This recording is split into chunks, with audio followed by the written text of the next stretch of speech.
5 महिन्यापूर्वी 6 महिन्यापूर्वी शेतकऱ्यांची बाजारपेठ ही जगातल्या शेतकऱ्याला खुली केली जाणार नाही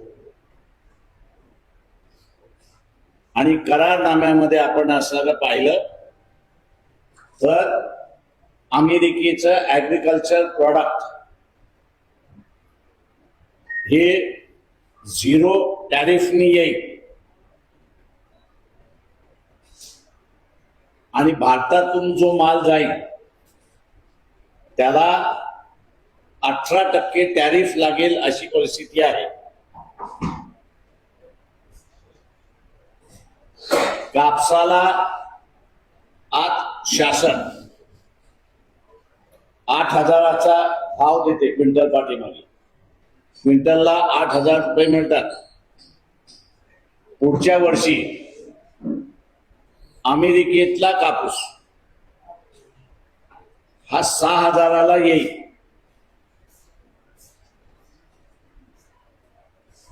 हे जे सगळे जिनर्स आहेत आणि त्याच्याच बरोबर ह्या ज्या स्पिनिंग मिल्स आहेत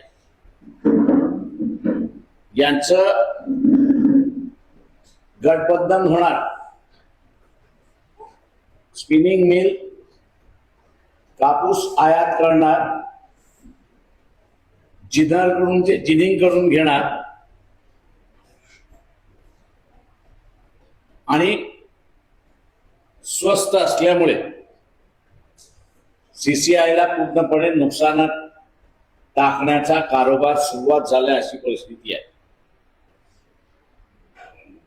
नुसता कापसाच्या शेतकऱ्याचं नाही तर धानाचा शेतकरी जो आहे त्याची सुद्धा तीच अवस्था आहे। गव्हाचा शेतकरी आहे त्याची सुद्धा तीच आहे। कडधान्याचा शेतकरी जो आहे तीच त्याची परिस्थिती त्या ठिकाणी राहणार आहे। त्याच्यामुळे शेतकऱ्यांचं उद्ध्वस्त होणं याला जबाबदार भारतीय जनता पक्ष, RSS हे 2 प्रामुख्याने आहेत। फक्त ग्रामीण भागातल्या लोकांचं नुकसान होईल असं नाही,